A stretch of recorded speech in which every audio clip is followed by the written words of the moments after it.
Dictation शुरू होगी 3 second बाद।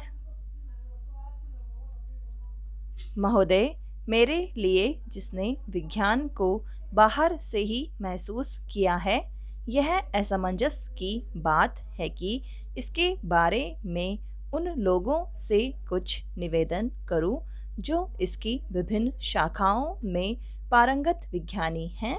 लेकिन मैंने आपका निमंत्रण इसलिए स्वीकार किया कि इसने मुझे विज्ञान जगत के साथ संपर्क करने का मौका मिलता है।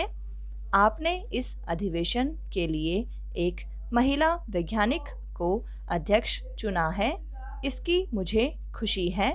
मुझे आशा है कि आप मेरी इस प्रसन्नता के लिए मुझ पर नारी जाति का पक्षपात करने की बात नहीं सोचेंगे।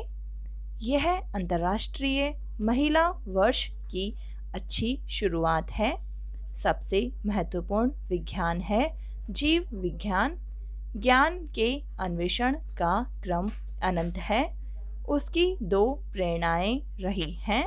पहली प्रेरणा तो मनुष्य की अस्तित्व बनाए रखने की चिंता या जिजीविषा रही है और दूसरी उसकी चिर अतृप्त ज्ञान पिपासा रही है। इन दोनों में कोई टकराव नहीं है।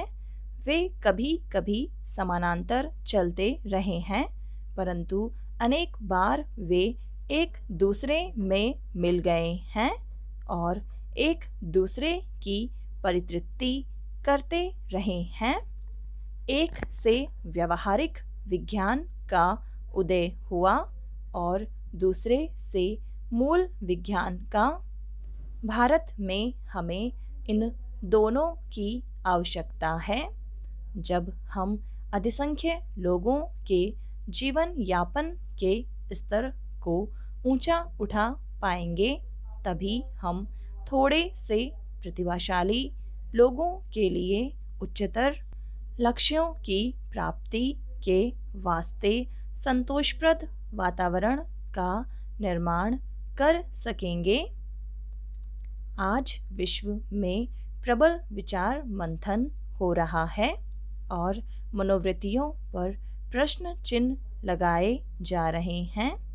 प्रगति के बावजूद आज के जीवन की तीव्रतर गति और प्रतिस्पर्धा के कारण मनुष्य के लिए अपने पड़ोसियों के साथ या अपने आप में शांति के साथ रह सकना कठिन हो रहा है और उसे अपने अस्तित्व की रक्षा के लिए संघर्ष करना पड़ रहा है। हालांकि यह एक भिन्न ढंग का और भिन्न स्तर का संघर्ष है। आज खतरा असभ्य एवं सबल आक्रांताओं की ओर से नहीं है, बल्कि उन परिपार्श्विक प्रभावों से है जो मनुष्य ने अपने ही सुख साधनों को विकसित करने के क्रम में उत्पन्न किए हैं। ये प्रभाव हैं अलगाव का एहसास, तनाव पैदा करने वाली परिस्थितियां, प्रदूषण तथा प्राकृतिक साधनों का विचारहीन दोहन। यह एहसास धीरे धीरे किंतु निश्चयात्मक रूप से प्रगतिशील लोगों के विचारों का अंग बनता जा रहा है और विश्वव्यापी चर्चा का विषय बन गया है। लेकिन ऐसे लोगों और विचारों की प्राय उनके द्वारा खिल्ली उड़ाई जाती हैं जो उन चीज़ों के निर्माण में लगे हैं जिनका प्रभाव कालांतर में हानिकर हो सकता है, और उन लोगों द्वारा भी जो वायु या जल के प्रदूषण को बचाने के लिए अपने कारखानों को नए सिरे से जमाने की चिंता नहीं करना चाहते। यह हमारा दुर्भाग्य है कि हमने औद्योगिकरण का सिलसिला एक ऐसे समय में शुरू किया है जबकि वह पहले की अपेक्षा कहीं ज़्यादा खर्चीला और जटिल है। महोदय, कुछ दिन पूर्व मैं अपने शांतिपूर्ण परमाणु विस्फोट वाले स्थल की यात्रा पर गई थी। मैं एक बार फिर कहना चाहूँगी कि हमारे परमाणु वैज्ञानिकों ने जो सफलता पाई है उसके लिए राष्ट्र अपना आदर व्यक्त करता है।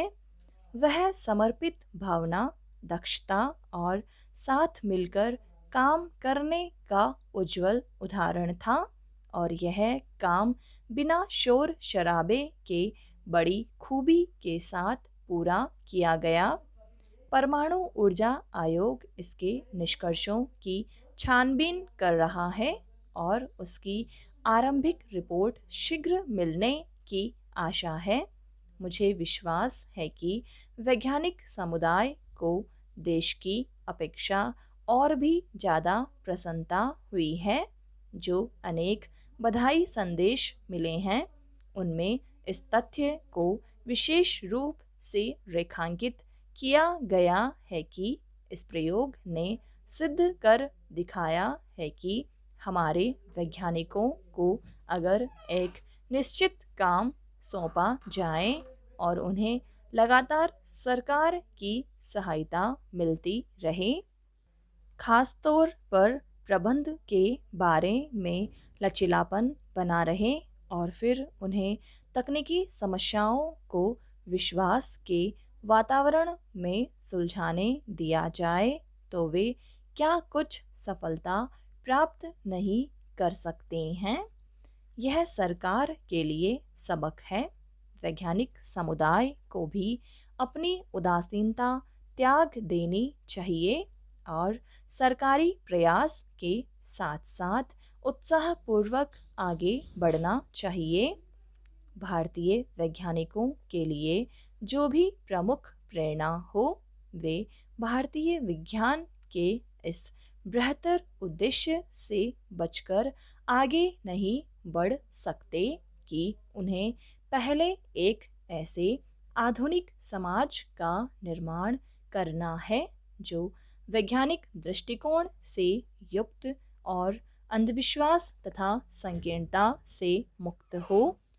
हमारे आलोचक चाहे कुछ भी क्यों न कहते रहें, हमें अपना मुख्य ध्येय हमेशा अपने सामने रखना है और वह है गरीबी हटाना।